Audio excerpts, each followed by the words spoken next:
Fine student. तो देखो आज के एडिटोरियल्स में हम लोग 3 एडिटोरियल्स को कवर करेंगे, 353, 354 एंड 355। देखो पहला जो टॉपिक है वो बहुत ही ब्रॉड, बहुत ही डिफरेंट टॉपिक है, इकोनॉमिक्स का है। तो थोड़ा दिमाग खोल के सुनना, जो बिगिनर स्टूडेंट हो जिसको नहीं आता है इकोनॉमिक्स, कोई बात नहीं, समझने का प्रयास करना। मैं बहुत इजी तरीके से बताऊंगा, कोशिश करूंगा लाइन टू लाइन बताने का, क्योंकि इसमें लगता है, इसमें दम लगेगा, ठीक है ना। I try my best.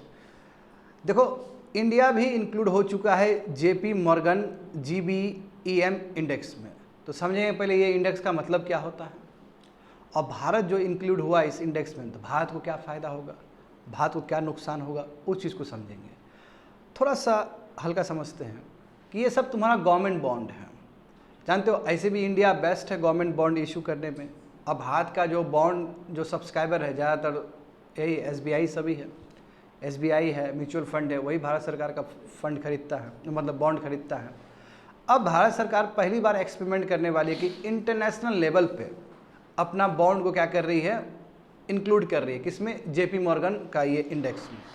इससे क्या होगा, इसको बोलते हैं पैसिव इन्वेस्टमेंट।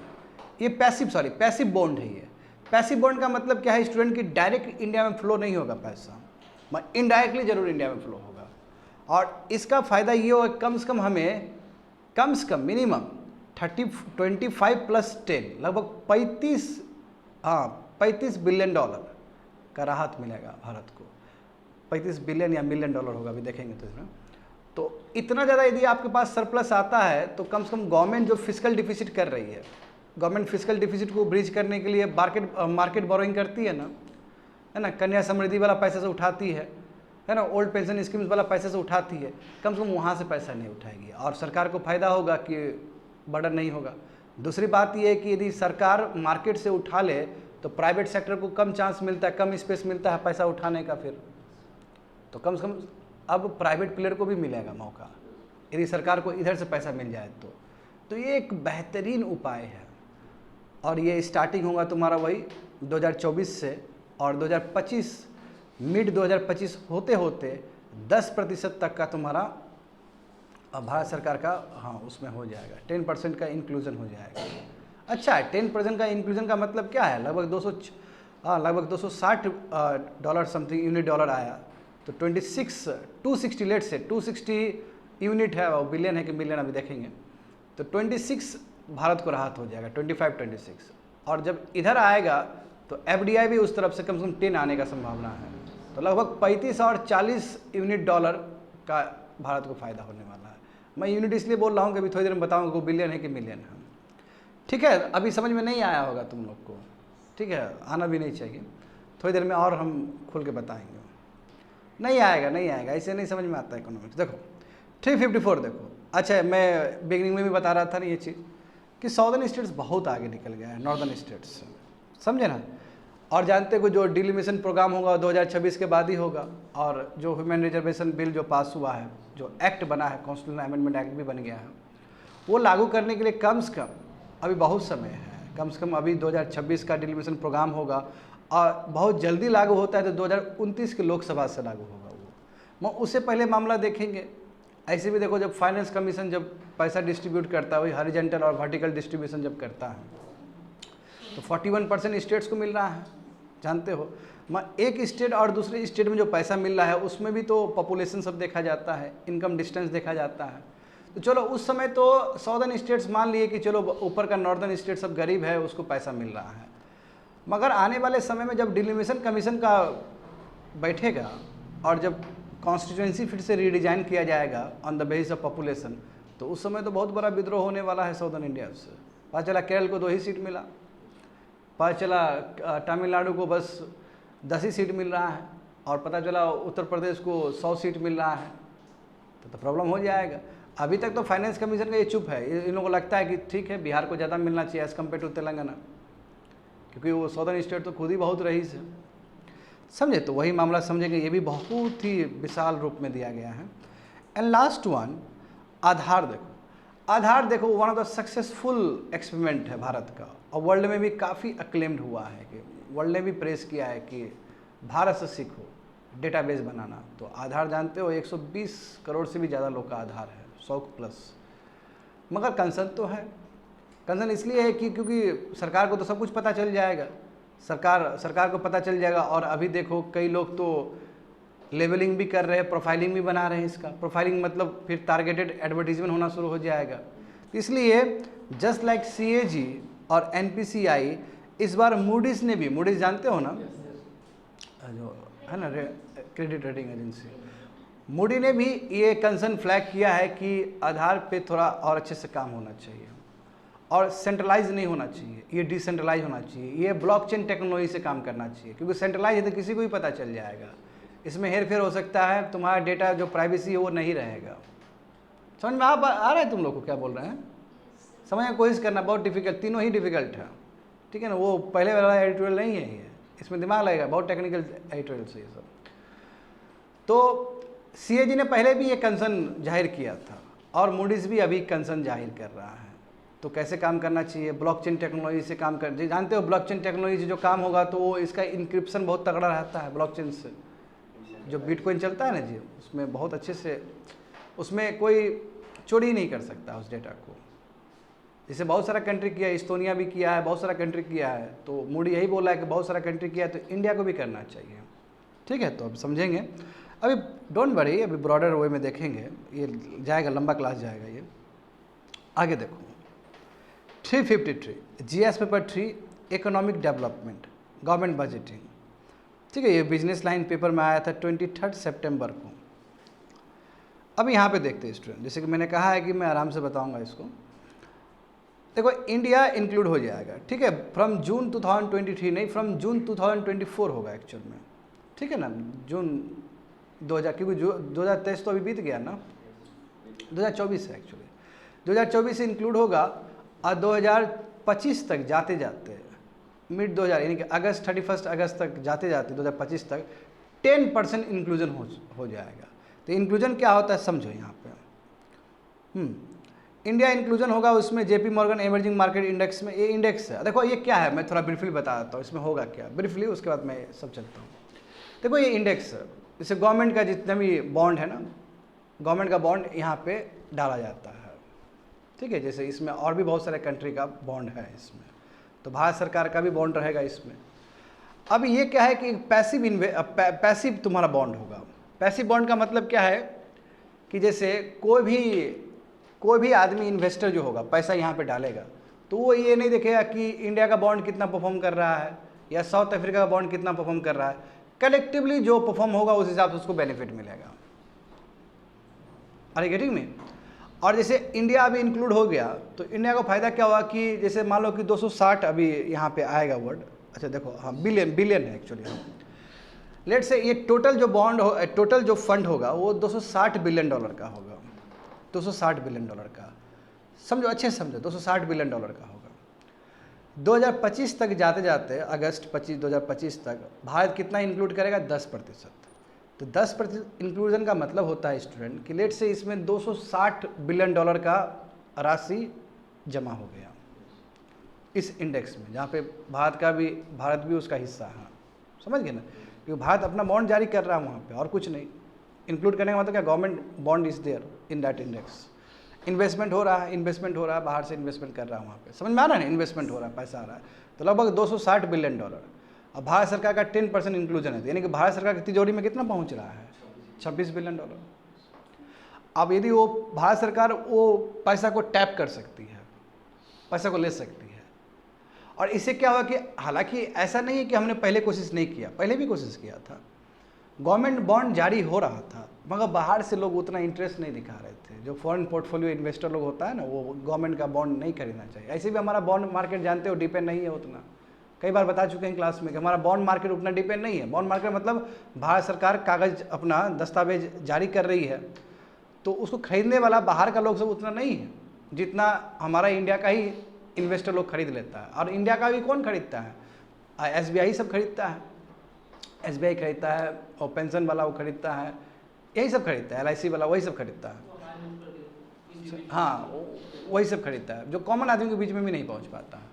अब बॉन्ड खरीदने से क्या होता है कि बॉन्ड खरीदो, भारत सरकार को पैसा दो, भारत सरकार पैसा उसको यूज़ करती है, अब भारत सरकार इंटरेस्ट देती है उस पर, यही होता है बॉन्ड का मतलब। अब यहाँ पे समझो तुम लोग, बट ये एक्टिव नहीं है, ये पैसिव है। यहाँ पे हो जाएगा, पैसा आएगा तो लगभग 25-26 बिलियन डॉलर भारत सरकार को मिल गया। भारत सरकार उस पैसा को टैप कर सकती है। यदि भारत सरकार को इतना सरप्लस पैसा मिल रहा है तो भारत सरकार को मार्केट से बोरो करने की क्या जरूरत है?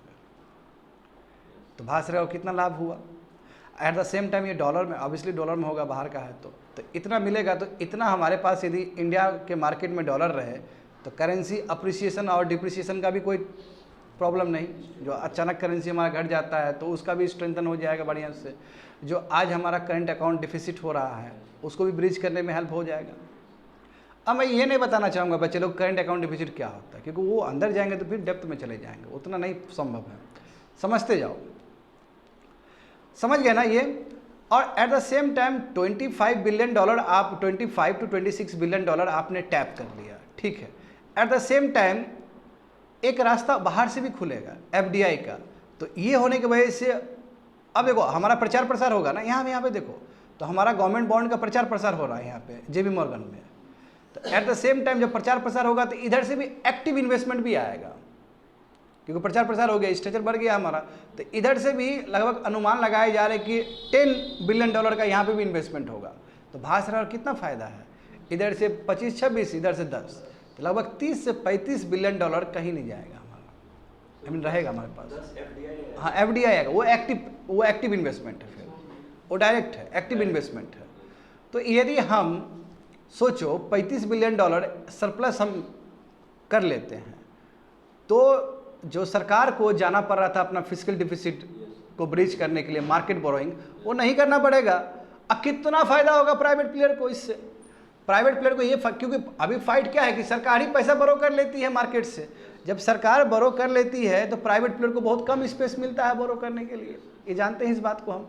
अब सरकार खुद बोरो नहीं करेगी मार्केट से, तो जब सरकार बोरो नहीं करेगी उतना तो प्राइवेट प्लेयर को मौका मिला ना, प्राइवेट प्लेयर को स्पेस मिलेगा, तो प्राइवेट प्लेयर वो पैसा को बोरो करके डेवलप करेगा। तो कहते विन विन सिचुएशन है। हाँ but at the same time cons भी है। कॉन्स क्या है, अब जैसे पहले मूडीज हो गया या फिर जो भी क्राइसिल हो गया या S&P जो रेटिंग एजेंसी जानते हो है ना, standard and poor rating agency, पहले क्या था कि भारत के बारे में BB+ दे देता था या डाउनग्रेड कर देता था, भारत को कोई फर्क नहीं पड़ता था। अब यदि कम कर देगा तो फर्क पड़ेगा, क्योंकि हमारा वहाँ पे बॉन्ड है। यदि कोई कैपिटल फ्लाइट हो जाता है, मान लो कि डेवलप्ड कंट्री में कोई भी टाइटनिंग कर दिया जाए, तो वो सेम स्थिति वही होगा जो शेयर मार्केट में हो रहा था, तो वो वल्नरेबल है। But at the same time हमें ये भी समझना होगा कि इंक्लूजन होने से ज़्यादा एडवांटेज है, डिसएडवांटेज बहुत कम है, एडवांटेज ज़्यादा है। तो ये एक भारत सरकार का एक बहुत अच्छा फैसला है कि हमारा जो गवर्नमेंट बॉन्ड है उसका स्ट्रेचर बढ़ जाएगा, समझे, इंटरनेशनली। अब तो समझ में आ गया होगा तुम लोग को। देखो यहाँ पे तो भारत जो इंक्लूड कर रहा है, ये भारत जो इंक्लूजन कर रहा है जेपी मॉर्गन इस इंडेक्स में, इमर्जिंग मार्केट इंडेक्स में, ठीक है, इससे भारत को बहुत फायदा होगा। देखो डेप्थ मार्केट में हमारा पैसा आएगा, हमारा रुपी देखो बोल्स्टर हो जाएगा, यानी कि रुपी स्ट्रेंथन हो जाएगा। समझ रहे हो जो बोले हैं तुम लोग को। और भारत सरकार जो बोरोइंग कर रही थी पहले मार्केट से, वो कम करेगी अब भारत सरकार, समझ रहे हो ना, भारत सरकार कम करेगी वो बोरो। कॉर्पोरेट के लिए, बैंक्स के लिए, है ना, बहुत फ़ायदा होगा। मतलब कॉर्पोरेट से, बैंक से भारत सरकार को बोरो करने की ज़रूरत नहीं है। जो पैसा बैंक के पास होगा, जो पैसा कॉर्पोरेट के पास होगा, वो पैसा तुम्हारा प्राइवेट प्लेयर सब ले जाएगा, समझते। और इससे फ़ायदा क्या होगा कि जो करंट अकाउंट डिफिसिट है वो भी कम हो जाएगा, क्योंकि हमारे पास इतना 35 बिलियन डॉलर एक्स्ट्रा पड़ा हुआ है। तो ये अच्छा है ना। जैसे आज हम बात करते कि एक्सटर्नल हमारा इतना पैसा है बाहर, तो 400 के आसपास है ना, 400 बिलियन डॉलर है हमारा, तो वहाँ से हम लोग मैच कर देते हैं। इंपोर्ट कवर जी, समझ रहे हो ना, हमारा कितना है एक्सटर्नल, कितना है बताओ तो, 400 बिलियन डॉलर के आसपास, समझ गए ना, 400 बिलियन डॉलर के आसपास। तो अब गवर्नमेंट कैसे बोरो करेगी मनी, उसका मैच्योरिटी होगा तुम्हारा ये तो 3 साल, 5 साल, 7 साल, 10 साल, 14 साल, 30 साल, 40 साल। और जो भी पैसा टैप हुआ है 25 बिलियन डॉलर कितना दिन के लिए उठा रहे हो, तो मैच्योरिटी देखो, मैच्योरिटी 3 साल के लिए हो सकता है, 5 साल के लिए हो सकता है। आउट ऑफ दिस जो 10 ईयर का जो बॉन्ड होगा वो सबसे तुम्हारा क्या बेंचमार्क होगा, 10 ईयर्स के हिसाब से यील्ड तय किया जाएगा। और देखो वही एक्सपर्ट जो इकोनॉमिक्स बता रहे हैं कि इस तरह होगा, तो देखो कितना बोल रहे थे ना हम तुमको कि वही 20 से 30, वही हम एग्जैक्ट तुमको बताए थे 260 होगा तो 26 आएगा, तो 20 से 30 बिलियन डॉलर पैसिव फ्लो होगा। पैसिव मतलब डायरेक्ट यूज़ नहीं कर सकते, बट आ गया आपका, क्योंकि डायरेक्ट क्यों नहीं ये डायरेक्ट होता है, क्योंकि ये आएगा तो बॉन्ड में ना आएगा जी, यहाँ पे आएगा, यहाँ पे आने के बाद यहाँ पे आएगा, इसलिए डायरेक्ट नहीं है। बात समझो, पैसिव फ्लो का मतलब है, पैसिव इन्वेस्टमेंट का मतलब कुछ और है, डायरेक्ट नहीं हो रहा है, पैसिव है, पैसिव फंड है ये, समझ गए ना। और एट द सेम टाइम जब पैसिव फंड आ रहा है तो एक्टिव फंड भी आने का चांस है $10 बिलियन का, तो दोनों मिला करोगे तो 30-35 हो जाएगा आराम से। तो for the first time Bharat पहली बार इस तरह का कुछ काम कर रहा है, तो इसमें हमको बहुत फ़ायदा होने वाला है ना। Here there is a little impact on the equity. हाँ, जैसे इक्विटी मार्केट पे असर नहीं पड़ेगा क्योंकि वो दूसरा चीज़ है, शेयर मार्केट पे इसका कोई असर नहीं पड़ेगा, that's a different thing and it is a different thing, it is a bond market, समझे ना। आगे देखो, यहाँ पे देखो, ये मैप देखो, जैसे कि मैंने कहा है तुम लोग को, अभी तो देखो 31 अगस्त 2023 में अभी तो 0% है, अभी तो है ही नहीं इंडिया का। और आने वाले समय में देखो अगस्त 31 2025 को इंडिया कितना 10% हो जाएगा, कंट्री वेट हो जाएगा ना स्टूडेंट। और उधर चाइना भी देख लो, चाइना का भी 10% हो जाएगा। तो अच्छा है, एमर्जिंग का ही तुम्हारा एमर्जिंग गवर्नमेंट का ही सब बॉन्ड सब है, वो एमर्जिंग कंट्री का जितना भी बॉन्ड है वही सब है, देखो ना, इसलिए लिखा गया है ना वहाँ पे इंडेक्स, एमर्जिंग मार्केट्स इंडेक्स लिखा गया है ना, देख रहे हो ना।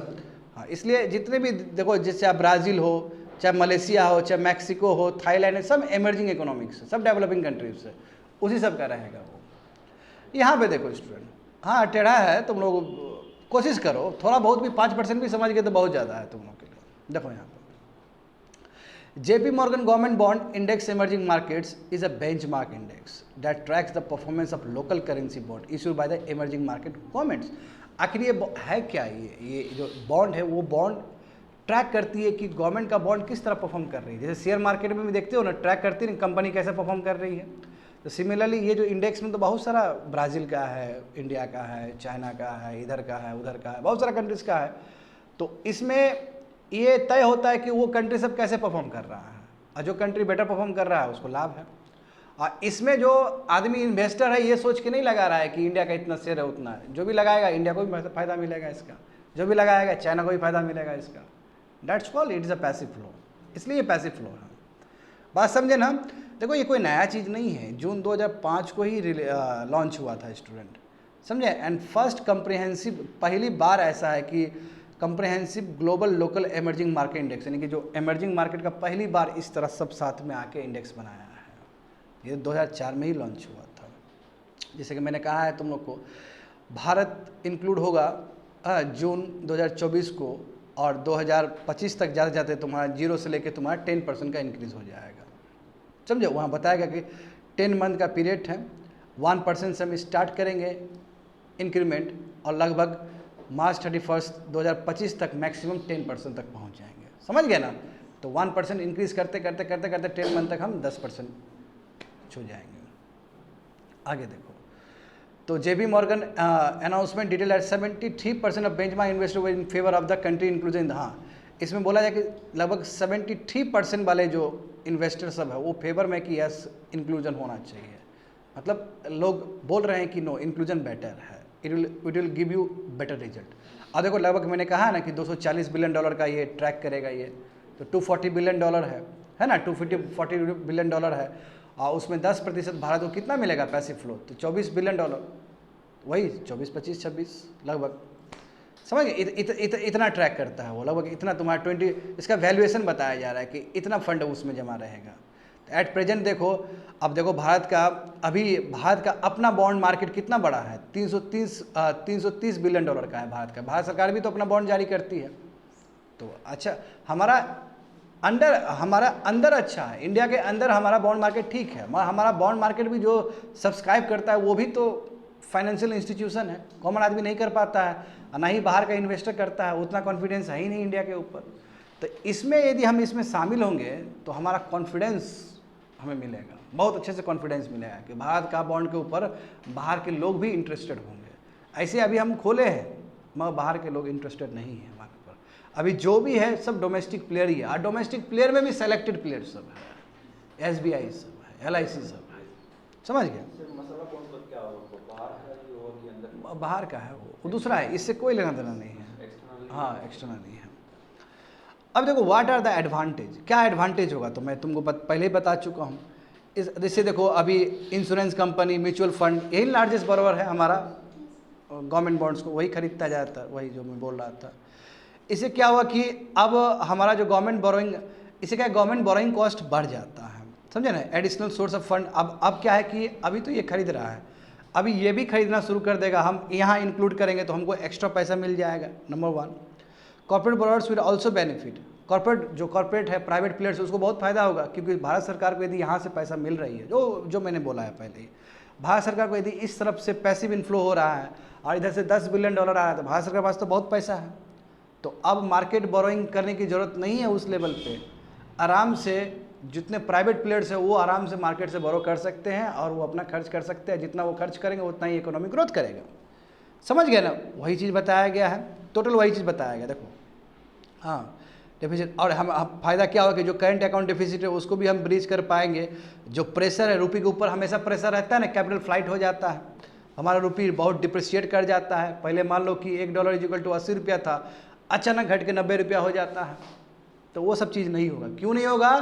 क्योंकि कोई बात नहीं है, $35 बिलियन हमारे पास है, और 35 नहीं है तो कोई बात नहीं, 25 तो है, और वो भी आएगा, अनुमान लगा। देखो इधर बेटर कॉन्फिडेंस हो जाएगा तो इधर से भी आएगा, समझो, वही बताया गया है।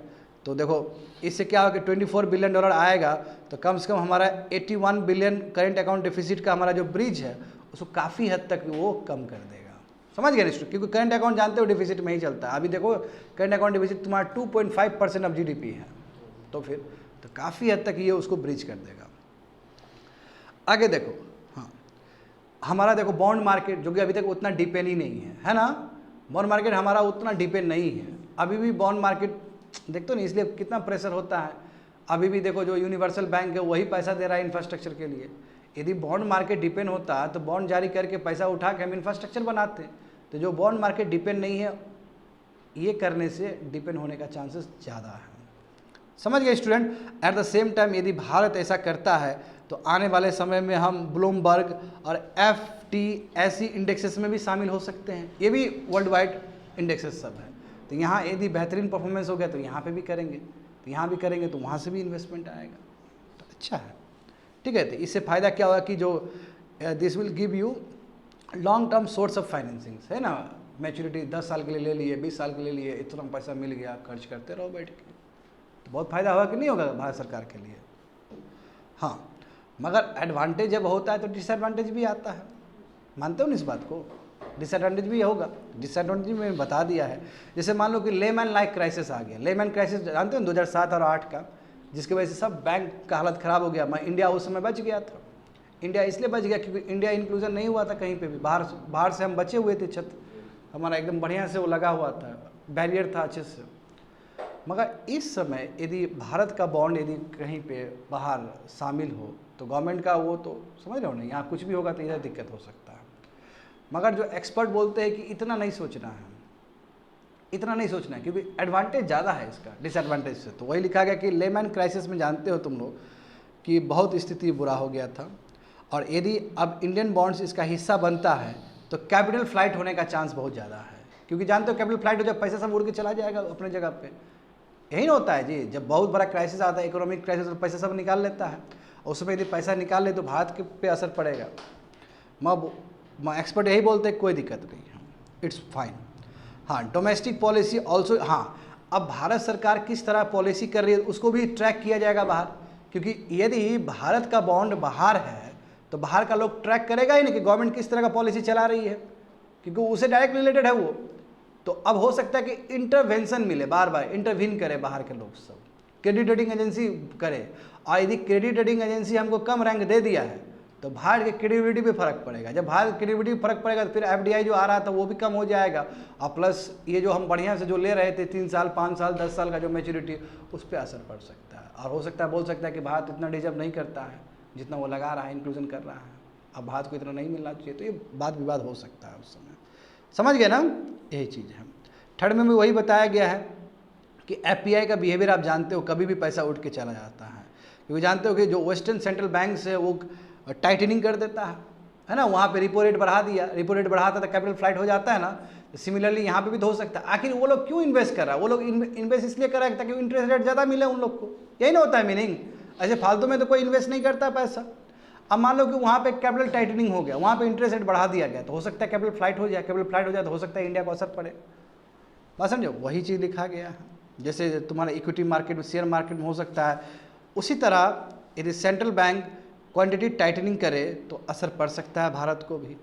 हाँ, कंट्री रेटिंग देखो, अभी तो कंट्री रेटिंग वही जैसे मान लो मूडीज़ किया, स्टैंडर्ड एंड पुअर रेटिंग जो है तुम्हारा, और क्राइसिल जो है, ये 3 क्रेडिट रेटिंग एजेंसी है, जानते हो वर्ल्ड का। यदि कुछ भी यदि भारत के बारे में परफॉर्मेंस यदि गलत भी बताता है तो कोई फर्क नहीं पड़ता है, बट अब बोल देगा तो बहुत बड़ा फर्क पड़ेगा। तो वही चीज़ लिखा गया है 4th पॉइंट में। हाँ, एट प्रेजेंट आरबीआई, देखो अभी आरबीआई क्या करती है, आरबीआई बढ़िया से अपना लिक्विडिटी, ओपन मार्केट ऑपरेशन से अपना लिक्विडिटी एब्जॉर्ब कर लेती है। हाँ, मगर भारत सरकार यदि आरबीआई भारत सरकार के बिहाफ में इंक्रीमेंटल कैश रिजर्व रेशियो बढ़ाती है ना, कैश रिजर्व रेशियो थोड़ा बहुत बढ़ाएगी, रिपो रेट से बढ़ाएगी, तो फिर हो सकता है वो सवाल पूछे हमसे। तो कहने का मतलब हमारा जो अंदर का डोमेस्टिक पॉलिसी है, चाहे मॉनिटरी पॉलिसी है, चाहे फिजिकल पॉलिसी है, या चाहे कोई भी पॉलिसी है, हो सकता है कि बाहर के लोग सब हमसे सवाल पूछें। तो ये एक दिक्कत है, क्योंकि हमारा स्ट्रक्चर तो इंटरनेशनली होने वाला है, तो कुछ भी करेंगे तो पूरा इंटरनेशनल असर पड़ेगा जी इसका, और भी इमर्जिंग इकोनॉमिक्स का उसमें इंडेक्स है, बात समझो। मगर फिर भी एक्सपर्ट का मानना ये है, मैं अलग पढ़ रहा था इसका और भी बहुत सारा चीज़, तो एक्सपर्ट का ये मानना है कि एडवांटेज बहुत ज़्यादा है इसका एज़ कम्पेयर टू डिसएडवांटेज, और इससे हमको बहुत फ़ायदा होने वाला है। दैट्स इट, समझ गए ना? हाँ, मैंने अपने हिसाब से समझा दिया है। तुम लोग कितना समझ में आया, नया बच्चा लोग, तुम जानो, ठीक है ना? अगले साल पढ़ाएंगे इकोनॉमिक्स, बढ़िया से पढ़ाएंगे, तो उस समय समझ में आ जाएगा। देखो, GS paper 2, constitution and polity, functions and responsibility of the union and the states, issues and challenges pertaining to the federal structure, devolution of powers and finances up to local levels and challenges therein। ये 26 सितंबर को आया था business standard में। देखो, ये तो आराम से समझ लोगे, कोई भी स्टूडेंट समझ लेगा इस चीज़ को, कोई बहुत बड़ा चीज़ नहीं है इसमें। इसमें बताया गया कि देखो, साउदर्न स्टेट्स तो बहुत आगे निकल गया, बहुत ज़्यादा आगे निकल गया नॉर्दर्न स्टेट्स से। हाँ, इसमें तुम खुद देखो कि 1981 में 1981 में जो उस समय, हाँ, 4 साउदर्न स्टेट, तेलंगाना तो नहीं बना था, जानते हो, 4 साउदर्न स्टेट थी, कर लो, ठीक है, ये तमिलनाडु, केरल, कर्नाटका और आंध्र प्रदेश, 4 साउदर्न स्टेट्स। तेलंगाना तो बहुत बाद में बना है, जानते हो। तो उस समय देखो स्टूडेंट, इन लोगों का कंट्रीब्यूशन कितना था नेशनल इकोनॉमिक एक्टिविटी में, तो इन लोगों का तुम्हारा था 1/5 यानी कि 20% था, 20% कंट्रीब्यूशन था पूरा इंडिया में इकोनॉमी में। तब 1981 में, 80 के दशक में। और अभी देखो एट प्रेजेंट तुम्हारा इसका जो वैल्यू है 33% हो गया, थर्ड, समझे ना, ओवर एट थर्ड टू लगभग वही 30-35% कह सकते हो। बढ़ा कि नहीं बढ़ा बताओ तो? 20% से डायरेक्ट तुम्हारा 33% के आसपास आ गया, बहुत ज़्यादा ना। यानी कि आज भारत जो $3.5 ट्रिलियन का जीडीपी बना हुआ है, तो उसमें 30 और 33% का जो योगदान है वो साउदर्न स्टेट्स का है। और साउदर्न स्टेट में एक स्टेट बढ़ा है, तेलंगाना, इतना ही हुआ है। आंध्रा कट के बना है वो, और कुछ नहीं, समझ गए ना? हाँ, कट के बना है, तो बात एक ही है। यहाँ पे देखो, तो आप देखो क्या है, ऐसा क्या बात हुआ, ऐसा क्या खास बात हुआ नीचे कि 20% से 30% का छलांग लगाया है बहुत कम समय में, और जीडीपी भी तो बढ़ा है कंट्री का एज होल, उसमें कंट्रीब्यूशन इस लेवल पे गया है, तो कुछ तो बात हुआ होगा साउदर्न स्टेट्स में। इसमें सबसे बड़ा बात है कि फास्टर इकोनॉमिक ग्रोथ हुआ। अब क्यों ना हो, देखो हैदराबाद है, बेंगलोर है, चेन्नई है, बताओ तो, नॉर्थ साउथ इंडिया में तो बहुत बड़ा बड़ा सिटीज सब है, और सॉफ्टवेयर इंडस्ट्री, हैदराबाद पूरा सॉफ्टवेयर से भरा हुआ है, बेंगलोर पूरा सिलिकॉन वैली है हमारा इंडिया का, तो रेवेन्यू तो आएगा ही आएगा, इसलिए फास्टर इकोनॉमिक ग्रोथ हुआ है। पॉपुलेशन ग्रोथ बहुत कम हुआ है, पॉपुलेशन कम है तो पर कैपिटा इनकम ऑटोमेटिकली बढ़ जाएगा यार, है कि नहीं बताओ तो?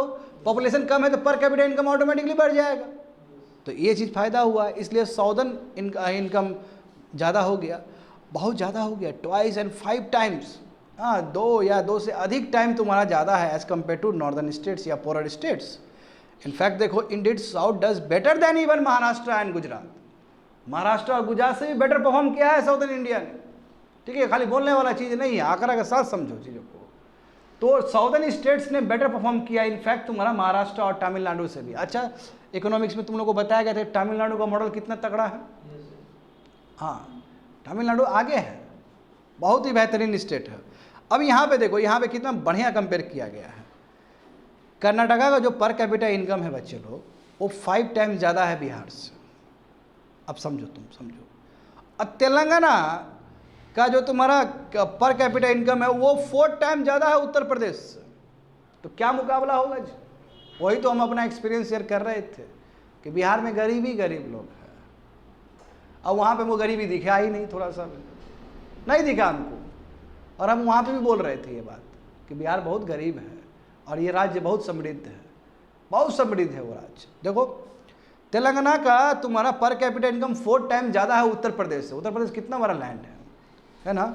और केरल का जो कोई इतना छोटा केरल ट्वाइस है एज कम्पेयर टू असम। तो सिमिलरली तमिलनाडु का जो पर कैपिटा है वो ट्वाइस है वेस्ट बंगाल से। वेस्ट बंगाल भी तो बहुत बेहतरीन है, मैं उससे ट्वाइस है तमिलनाडु का। तो हम इससे हम अनुमान लगा सकते हैं कि जो साउदर्न स्टेट्स है वो कितना आगे है as compare to northern India. अब यहाँ पे ये भी समझना होगा, देखो ऐसे एक फैक्टर नहीं होता है स्टूडेंट, बहुत सारे फैक्टर्स होते हैं जिसके वजह से ऐसा कुछ हो रहा होता है। एग्जाम्पल समझो कि जो साउदर्न वुमेन है उसमें एक चाइल्ड कम है as compare to northern India. जैसे नॉर्दर्न इंडिया का लेट से 2.5 फर्टिलिटी रेट है। ऐसे तो पूरा देखोगे तो भारत का पूरा देखोगे तो 2.1 से भी नीचे 2 आ गए हम लोग। मैं नॉर्दर्न इंडिया का बात कर रहा हूँ। नॉर्दर्न इंडिया का पकड़ो 2.5, ठीक है 2.5 पकड़ो। और 2.5 है तो साउदर्न स्टेट में उससे 1 कम है, यानी कि 1.5 है। और केरल से में तो 1.1 हो गया है। मैं कंबाइन बोल रहा हूँ, इसलिए वहाँ पे लिखा है कि southern women gives birth to 1 child less than the her northern counterpart. समझ गए ना। फर्टिलिटी रेट तो देखो वहाँ 2 से भी नीचे चला गया है, क्योंकि फर्टिलिटी रेट क्या है 2.1 होना चाहिए ना, वो 2 से भी नीचे चला गया है, समझे। और साउदर्न पॉपुलेशन घटते ही चला गया है। और नॉर्थ वाला जो गोदावरी वाला है वो तो अभी इंक्रीज ही हो रहा है, वो अभी जाके वो घटेगा। तो पॉपुलेशन भी कम कर लिया, पर कैपिटा इनकम और बेटर हो ही जाएगा। इकोनॉमिक ग्रोथ है वहाँ पे हब है, इकोनॉमी का हब है वहाँ पे। तो साउदर्न 5, अब तो 5 हो गया। ये लगभग देखो contribute 1/4 of revenue from the central GST. Central GST में जो आता है 1/4 का मतलब क्या होता है 25%। 25% ये 5 स्टेट कंट्रीब्यूट कर रहा है सेंट्रल जीएसटी में। तभी ना कंट्रीब्यूट कर रहा है जब इकोनॉमिक एक्टिविटी हो रहा है वहाँ पे। तो बट देयर शेयर, अब देखो यहाँ पे ये विवाद वाला चीज़ है। अब 25% ये तुम्हारा सेंट्रल जीएसटी में पैसा दे रहा है, रेवेन्यू जा रहा है इसका। मैं इसको कितना मिल रहा है फाइनेंस कमीशन से? लेस देन 1/6, समझ गए ना। बट शेयर जो टोटल शेयर है इसका लेस देन 6 मतलब क्या 16 से 17%, इतना कम मिल रहा है, समझ गए ना स्टूडेंट। तो इसलिए कई बार ये लोग चिल्ला भी देता है बीच बीच में कि हमने 1970 के बाद इतना कुछ काम किया है साउदर्न स्टेट्स में, क्योंकि 70 जानते हो 1971 सेंसस ही है जिसकी वजह से टेरिटोरियल कॉन्स्टिट्यूंसी हुआ है तुम्हारा पार्लियामेंट का। इसको चिल्लाता है लोग कि इतना हम पॉपुलेशन पे काम किए, हेल्थ पे काम किए, एजुकेशन पे काम किए, सभी चीज़ पे काम किए, तुम हमको जब सेंट्रल फाइनेंस कमीशन बनता है तो इतना कम हमको पे करते हो। और जब जहाँ तक बात है टैक्स का तो सब ज़रा टैक्स हमसे ही जाता है। यहाँ पे देखो ये आंकड़ा समझने वाला चीज़ है स्टूडेंट। देखो यहाँ पे देखो अच्छे से, ये 14th फाइनेंस कमीशन तक का दिया है। मैं 15th फाइनेंस कमीशन भी जानते हो, मैं वो भी ऐड कर दूंगा इसमें। आंध्र प्रदेश, क्योंकि आंध्र प्रदेश उस समय तो जानते हो पूरा था, तेलंगाना भी उसके साथ ही था। तो कितना, अच्छा मैं फाइनेंस कमीशन का तुम लोग को बता दूं तो फाइनेंस कमीशन किस तरह काम करता है। यहाँ पे देखो finance commission horizontal devolution and vertical devolution. Consulate देखो जो पैसा जो जाता है कॉन्सुलेट फंड ऑफ इंडिया में जाएगा, और फाइनेंस कमीशन जो बनता है वो कहता है कि कितना पैसा स्टेट को जाना चाहिए। तो वर्टिकल जानते हो, vertical devolution and horizontal devolution. Vertical distribution मतलब, वर्टिकल डिस्ट्रीब्यूशन का मतलब क्या है कि सेंट्रल गवर्नमेंट जो 100 रुपया कलेक्ट किए उसमें कितना रुपया देगी स्टेट्स को। यदि मान लो कि 41 रुपीज़, यहाँ समझने वाला चीज़ है। देखो नया स्टूडेंट इधर देखो, अब देखो सभी सेंटर जितना ही पैसा कलेक्ट करती है सभी पैसा तो नहीं देती है स्टेट को, सेस और सरचार्ज नहीं देती है, और जो कलेक्शन चार्ज होता है वो भी नहीं देती है, तो वो घट जाता है। तो लेट से सब कुछ यानी कि पैसा बहुत उठाई और सेस और सरचार्ज को अलग कर दिया जाता है, वो क्योंकि सेंटर ही उठाएगा उसको, सेंटर ही रखेगा। तो लेट से उसके बाद 100 रुपया हुआ, तो 100 रुपये में कितना देना है स्टेट सबको 41 रुपीज़ देना है। दैट्स कॉल्ड वर्टिकल डिवोल्यूशन, इसका बोलते हैं वर्टिकल डिवोल्यूशन। फिर हॉरिजॉन्टल डिवोल्यूशन भी होगा। अब एक स्टेट को कितना देना है, दूसरे स्टेट को कितना देना है, 41 तो सब स्टेट को मिला कर नहीं देना है जी। अब हॉरिजॉन्टल डिस्ट्रीब्यूशन क्या होगा कि एक स्टेट को कितना देना है एज़ कम्पेयर टू दूसरे स्टेट। अब फिर वहाँ पे भी तुम्हारा तरीका होता है कि पॉपुलेशन कितना ज़्यादा है। अब देखो बिहार और उत्तर प्रदेश बीमारू राज्य है हमारा, पॉपुलेशन बहुत ज़्यादा है यहाँ पे, पर कैपिटा इनकम कम है। अब वो सब चीज़ को देखते हुए सेंटर को ज़्यादा पैसा देना पड़ता है और साउदर्न स्टेट्स हमेशा कंप्लेन करता है कि टैक्स दे हम, अब पैसा तुम दो वहाँ पे। मैं कई बार ये चुप भी हो जाता है कि ठीक है गरीब राज्य है तो गरीब राज्य को ज़्यादा मिलना चाहिए, इसमें कोई शक नहीं है। मगर अभी तक तो ये साउदर्न स्टेट सुन रहा है तुम्हारा बात कि चलो ठीक है गरीब है, यूपी गरीब है, बिहार गरीब है, उसको ज़्यादा मिलना चाहिए, छत्तीसगढ़ गरीब है उसको ज़्यादा मिलना चाहिए, उड़ीसा गरीब है उसको ज़्यादा मिलना चाहिए। बट जब तुम 2026 के बाद जब डिलिमिशन प्रोग्राम चलाओगे उसमें तुम इसका सीट घटा दोगे तब तो प्रोटेस्ट हो जाएगा। मामला वही है यहाँ पे समझो। अब आप समझो यहाँ पे तो आंध्र प्रदेश को कितना मिला था 14th फाइनेंस कमीशन में? हाँ 6.742, समझ गए ना। कर्नाटका देखो 4.713, केरल देखो 2.5, तमिलनाडु देखो कितना मिल रहा है 4 मिल रहा है। टोटल कितना मिल रहा है? टोटल 18% मिल रहा था कब? 14th फाइनेंस कमीशन में। यानी कि 41% जो स्टेट्स को मिल रहा था उसमें टोटल कितना मिल रहा है इन लोग को? 17% मिल रहा है, ये चारों स्टेट्स को मिला के। आप समझे ना, चारों स्टेट कितना मिला? वही 1/6 बोलने का मतलब वही है कि 17-18% मिल रहा है।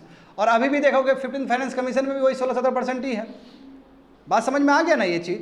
ये देखो अब यहाँ पे देखो आंध्रा का देखो, आंध्रा को कितना मिला? 4.3 टैक्स, 4.1 घटा है। देखो तो शेयर जो घटा है -4.4 घटा है, यानी कि जो पहले मिल रहा था उसको कंपेयर में कम मिल रहा है उसको 15th फाइनेंस कमीशन में। आसाम देखो, आसाम को भी कम मिला, तेलंगाना को भी बहुत कम मिला है, -12.7% मिला है। केरल को देखो, केरल को तो -22% कम मिला है। कर्नाटका देखो -22.5%। कहने का मतलब क्या कि ये राज्य को पहले जितना मिलता था उससे कम मिल रहा है, जबकि ये राज्य ज़्यादा कंट्रीब्यूट कर रहा है रेवेन्यू के लिए। अब देखो जहाँ तक सवाल, समझ गया नहीं, ये समझ में आ गया होगा तुम लोग को। जहाँ तक सवाल है प्राइवेट सेक्टर इन्वेस्टमेंट का, तो solar panels, electric vehicles, mobile phones, electric components, ये सब तुम्हारा महाराष्ट्र और गुजरात में भी चलता है। एट द सेम टाइम तुम्हारा साउदर्न इंडिया में भी फेमस है ये। तो ऑब्वियसली ये क्यों, ये बीच में ये क्यों आया है?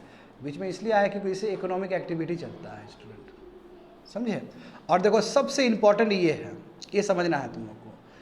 तो आखिर सबसे बड़ा बात हुआ कि पॉपुलेशन, यदि वहाँ पे ध्यान दो यार, नहीं समझ में आएगा, ध्यान दो वहाँ पे। पॉपुलेशन देखो यहाँ पे, अब पहले कितना था 15th फाइनेंस कमीशन और 14th finance commission. 14th finance commission के हिसाब से पॉपुलेशन कितना वेटेज दिया जा रहा था?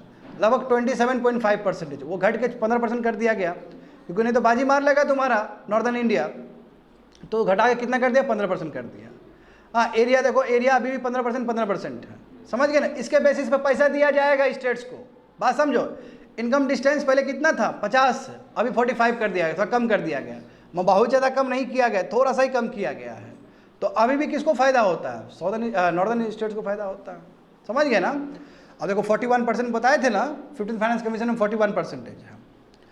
अब यहाँ पे देखो, ये मैं बता चुका हूँ तुम लोग को, कर्नाटका वाला ये सब चीज़ है ना। देखो तो इसलिए देखो टोटल जो ये स्टेट्स को जो मिल रहा है 5 स्टेट्स को, तो 17 से 18% ही मिल पा रहा है। जबकि ये जो कंट्रीब्यूट कर रहा है काफ़ी ज़्यादा, 33% लगभग कंट्रीब्यूट कर रहा है। बात समझ में आ गया ना। आगे देखो, अब देखो जब डिलिमिशन प्रोग्राम चलाओगे तो अभी तक तो चलो ठीक है, ये लोग सेटिस्फाइड है कि चलो ठीक है गरीब राज्य है, इनकम डिस्टेंस ज़्यादा है उसका, बिहार में पर कैपिटा इनकम बहुत कम है, तो दे रहे हो ठीक है, इट्स ओके। भारत एक राज्य, भारत एक कंट्री है, ठीक है, हमारा पैसा उधर जा रहा है, हमारा भाई लोग ही है, ये लोग शांति से बैठे हुए हैं। मगर जब प्रॉब्लम तब अराइज होगा जब डिलिमिनेशन वाला प्रोग्राम चलेगा, ठीक है, तो उस समय ये लोग शांत रहने वाला नहीं है। तो वही बोला कि टुडे देखो साउदर्न स्टेट्स देखो have close quarter of seats, लगभग क्वार्टर ऑफ सीट्स है तुम्हारा, मतलब क्वार्टर में 25% सीट्स तुम्हारा पूरा रिप्रेजेंट करता है पार्लियामेंट में। बट पॉपुलेशन कितना है? 1/50 है। पॉपुलेशन कितना 1/5% है, यानी कि 20% पॉपुलेशन है। पूरा इंडिया का पॉपुलेशन साउदर्न स्टेट्स में केवल 20% है, और रिप्रेजेंटेशन कितना है तुम्हारा? 25% है। आने वाले समय में जब डिलिमिनेशन प्रोग्राम चलेगा तो उस समय देखो बहुत घट जाएगा इसका सीट, है ना। अब पता चला कि नॉर्थ इंडिया से ही ज़्यादातर तुम्हारा रिप्रेजेंटेशन है, तो उस समय स्टूडेंट डिफरेंट पॉलिटिक्स होने वाला है, बात समझो। क्योंकि साउदर्न स्टेट हमेशा बोलेगा कि तुमने डेमोग्राफी डिविडेंड पे काम करने के बाद तुमने ये सजा दिया हमें, तुमको तो हमें और प्रेस करना चाहिए, हमारे मेंबर को और पहुंचाना चाहिए, हमें और फंड देना चाहिए। इतना मेहनत करने के बाद यदि हमारा रिप्रेजेंटेशन वहाँ नहीं है और फाइनेंस कमीशन के द्वारा हमें पैसा नहीं मिलता है तो उस समय और मैटर बहुत तगड़ा हो जाएगा। तो गवर्नमेंट को ये सब चीज़ पे काम करना चाहिए ताकि सदर्न स्टेट्स भी बहुत अच्छे से आगे जा सके, क्योंकि कोई अच्छा काम करता है तो उसको प्रेस करना पड़ेगा ना, और सदर्न स्टेट ने काम करके दिखाया है, देख सकते हो तुम। आगे बढ़ते हैं, देखो GS paper 2 social justice and governance, government policies and interventions for development in various sectors and issues arising out of their design and implementation.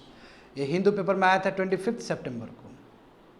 तो यहाँ पे देखो स्टूडेंट, जैसे कि मैंने पहले भी कहा है कि CAG और NPCI, समझे, ये दोनों ने ही कंसर्न दिखाया है आधार कार्ड को लेके कि चलो ठीक है, आधार अपने आप में खास बात है कि इतना डेटाबेस है, उसमें इतना लोगों का डेटा है ना, but at the same time वो मालवेयर होने का चांस है उसमें। आई मीन किसी का भी डेटा कोई चुरा लेगा तो टारगेटेड एडवर्टीजमेंट होगा। तो इसलिए मूडी भी इस बार, मूडी वही क्रेडिट रेटिंग एजेंसी, वो भी सेम कंसर्न्स को जाहिर किया है। तो देखो जो ग्लोबल रेटिंग एजेंसी है मूडीज़, उसने भी कंसर्न दिखाया है सिक्योरिटी और प्राइवेसी को लेकर हमारा भारत का जो आधार प्रोग्राम है। बोला है कि जो बायोमेट्रिक टेक्नोलॉजी, जैसे अभी देखो लोग जब काम करते हैं, कई फार्मर्स लोग काम करते हैं तो उसका जो बायोमेट्रिक्स है वो बदल जाता है, नहीं, जैसे किसान लोग जब काम करते हैं खेत में तो बायोमेट्रिक्स चेंज हो जाता है, हाथ सब, फिंगरप्रिंट सब चेंज हो जाता है। एट द सेम टाइम धांधलीबाजी क्या हो रहा है कि कई जगह पे आधार कार्ड का वो जो बायोमेट्रिक्स है वो टेक्नोलॉजी के थ्रू कैच कर लिया जा रहा है और उसका गलत यूज़ हो रहा है। कई जगह पे तो ऐसा भी पाया गया है कि एक आदमी के नाम पे बहुत सारा आधार कार्ड है। कई जगह पे ये भी पाया गया कि आधार कार्ड है बट आदमी ही नहीं है। हाँ, एक आयुष्मान भारत वाला देखे थे ना हम लोग, आयुष्मान भारत में जो लाभार्थी लोग जो थे, बेनिफिशियरी लोग जो थे, बताओ एक ही आदमी पे कितना हजार आधार कार्ड था। तो ये भी प्रॉब्लम है। देखो यहाँ पे आधार कार्ड देखो वही तुम्हारा जो है ना फिंगरप्रिंट से चलता है, आईरिस से तुम्हारा, और वन टाइम पासपोर्ट वाला भी सिस्टम है, ठीक है। और भारत सरकार ने ये भी बोला है कि जो भी MG नरेगा वाले जो है, मनरेगा वाले जानते हो ना, इन लोगों को भी जो वेतन मिलेगा वो भी आधार कार्ड से, आधार कार्ड बेस्ड पेमेंट ही होगा। चलो ठीक है, भारत सरकार को लगता है कि ये सबसे आसान तरीका है, सही बात है, ये बहुत आसान तरीका है आधार कार्ड। अब देखो ना आधार कार्ड ने कितना बड़ा क्रांति ला दिया जाम में, जाम ट्रिनिटी जानते हो ना, जनधन, आधार और मोबाइल नंबर। इसके वजह से देखते हो घर बैठे बैठे सब्सिडी मिल जाता है सभी लोग को, फ़ायदा तो हुआ है, इसमें कोई डाउट नहीं है। आज जितना जो देखते हो डिजिटल पेनिट्रेशन, उसमें कहीं ना कहीं इसका भी बहुत बड़ा रोल है, डेटा का भी। मगर तुम इसको ऐसे रहने दोगे, इसके ऊपर सिक्योरिटी का काम नहीं करोगे, प्राइवेसी का काम नहीं करोगे तो फिर दिक्कत हो जाएगा। आगे देखो यहाँ पे, हाँ, आधार ऑथेंटिकेशन इज नेसेसरी। देखो कोई भी, अब देखो सरकार ने जैसे कहा था, देखो आधार एक्ट 2016 का बात है, जब आधार एक्ट आया था उसमें कहा गया था कि आधार ऑथेंटिकेशन बहुत ज़रूरी है, यानी कि आधार कार्ड आपको दिखाना है यदि आपको सब्सिडीज प्राप्त करना है तो भारत सरकार के कॉन्सुलेट फंड ऑफ इंडिया से, यानी भारत सरकार से आपको प्राप्त करना है, you should have Aadhaar card. हाँ, मगर यदि आधार कार्ड नहीं है तो इसका मतलब ये नहीं कि आपको पैसा नहीं मिल सकता, आपको सब्सिडी नहीं मिल सकता, उसके लिए दूसरा अल्टरनेटिव भी हो सकता है। आधार कार्ड प्राइम नंबर 1। हाँ, आधार कार्ड मैंडेटरी नहीं है तुम्हारा कोई भी अकाउंट खोलने के लिए, बताए थे तुम लोग कई बार। आधार जरूरी नहीं कि आधार कार्ड आप दिखाओ, हाँ, but at the same time आपको नो योर कस्टमर डॉक्यूमेंट्स के लिए आधार कार्ड आपको देना पड़ेगा। तो कहीं ना कहीं जो मैंडेटरी नहीं है फिर भी आपको कहीं ना कहीं देना पड़ता है। जानते हो ना, बैंक अकाउंट में जाओगे तुरंत आधार कार्ड मांग लेता है तुम्हारा, आधार कार्ड दो तब अकाउंट खोलेंगे तुम्हारा, है कि नहीं, बताओ तो। एट द सेम टाइम देखो इसमें बताया गया कि जो कंसर्न एंटिटी है, कंसर्न एंटिटी ही तुम्हारा आधार कार्ड का डेटा वो ले सकता है, यदि दूसरा कोई ले, जिसको लाइसेंस मिला है वही ले सकता है। जैसे एग्जांपल देखते हो ना कि कई होटल में आधार कार्ड रख लिया जाता है उसका जेरक्स करके, यदि उसको लाइसेंस मिला है, परमिशन मिला है तभी वो रख सकता है, ऐसे वो नहीं रख सकता है। तो वही बताया concern entity has to obtain, हाँ, इसमें बोला कि इंडिविजुअल से पहले परमिशन लेना पड़ेगा तब उसका डाटा को वो यूज़ कर सकता है। एट द सेम टाइम जो भी ले रहा है डेटा को उसको भी लाइसेंस प्राप्त करना पड़ेगा, UISDI जो तुम्हारा आधार कार्ड को जो मेंटेन करता है गवर्नमेंट एजेंसी, उससे करना पड़ेगा। हाँ, कोई भी कोर बायोमेट्रिक इन्फॉर्मेशन है उसका तुम उल्लंघन नहीं कर सकते हो। जानते हो ना, इरिस का हो गया, फिंगरप्रिंट का हो गया, यदि उस चीज़ को रख लिया जाए, कहीं पे स्टोर कर लिया जाए तो जानते हो वायलेशन होने का भी चांस उतना ही है। तो ये सब आधार एक्ट 2016 में ये सब प्रोविजंस था स्टूडेंट। हाँ, इसमें बताया गया ना कि आधार कार्ड में जो आपका बायोमेट्रिक इन्फॉर्मेशन है, इरिस का हो गया, फिंगरप्रिंट का, वो उसी के लिए होना चाहिए जिसके लिए मांगा गया है। जैसे सब्सिडी के लिए मांगा है तो उसी के लिए, ये नहीं कि उसका यूज़ दूसरी जगह पे कर रहे हो। तो ये पूरा वर्जित है आधार कार्ड के हिसाब से, एक्ट के हिसाब से। हाँ, कॉन्फिडेंशियलिटी यानी कि प्राइवेसी मेंटेन रहेगा वहाँ उसमें। और बिल्कुल UIDAI इसी यही जारी करती है, बस कोई भी ऑर्गेनाइजेशन यदि इससे अफिलेटेड होगा, ये ओके बोलेगा तो वही ऑर्गेनाइजेशन आधार कार्ड को वो कर सकता है, कलेक्ट कर सकता है, बाकी कोई नहीं कर सकता है। बात समझे? तो ये सभी चीज़ें इसीलिए लिखा गया है स्टूडेंट, जो अनलाइसेंस प्राइवेट एंटिटी जैसे होटल हो गया, फिल्म हॉल हो गया, जिसको लाइसेंस नहीं मिला है UIDAI से, वो कलेक्ट नहीं कर सकता, वो कॉपी नहीं रख सकता आधार कार्ड। क्या भरोसा कोई प्राइवेट एजेंसी आया वो आधार कार्ड बेच दे सबका। आधार कार्ड बेच देगा तो बहुत कुछ पता चल जाएगा, उसका अकाउंट से पता चल जाएगा, और यदि किसी के पास ज़्यादा पैसा है तो फिर टारगेटेड एडवर्टीजमेंट शुरू। समझे ना? तो रिपोर्ट क्या है, देखो इन द एरा, अब देखो ये बोल रहा है कि मूडी बोल रहा है कि ये सेंट्रलाइज जो तरीका है कि ऊपर से UIDAI मेंटेन करेगा, इसमें बहुत फर्जी वाला चीज़ भी हो रहा है ना। कई होटल में भी जमा हो रहा है, कई बैंक लोग ले रहा है, फिर प्राइवेट एजेंसी वहाँ से वो नंबर खरीद रहा है, मतलब आधार कार्ड का डेटा खरीद रहा है और उस हिसाब से मार्केटिंग कर रहा है, प्रोफाइलिंग हो रहा है। प्रोफाइलिंग समझते हो ना, डेटाबेस बन रहा है। यदि ये सब चीज़ से बचना है तो डिसेंट्रलाइज तरीके से काम करना होगा। वही डिसेंट्रलाइज मतलब ब्लॉकचेन टेक्नोलॉजी से। ब्लॉकचेन टेक्नोलॉजी में यदि शामिल हो जाए तो जानते हो कि चाह के भी डेटा को चोरी नहीं किया जा सकता है, जानते हो ना ब्लॉकचेन टेक्नोलॉजी। तो मोदी ने ये बात माना है कि अनडाउटली भारत का जो ये आधार व्यवस्था है वर्ल्ड का लार्जेस्ट डिजिटल आईडी प्रोग्राम है, इसके लिए तो मिलेगा। इसलिए कि 120 करोड़ आदमी का है, बड़ी बात है कि नहीं, 120 करोड़ आदमी का आधार कार्ड है। हाँ स्टूडेंट, मैं तुम लोग को बता दूं, आधार कार्ड का मतलब सिटीजनशिप कार्ड नहीं है ये। जो आदमी नॉन रेसिडेंट्स है वो भी आधार कार्ड रख सकता है, यानी कि जो नॉन सिटीजन है वो भी रख सकता है, ठीक है ना। तो इसमें बताओ, यदि नया व्यवस्था है, डिसेंट्रलाइज तरीका है, तो वही new crypto based digital identity होगा, समझे ना हम। और इससे फ़ायदा होगा वही जो तुम्हारा ब्लॉकचेन टेक्नोलॉजी के हिसाब से काम करेगा। तो इसमें सिक्योरिटी सब कुछ रहेगा, अनलाइक अभी जो सेंट्रलाइज तरीका है उससे कई गुना ज़्यादा बेटर होगा उसमें।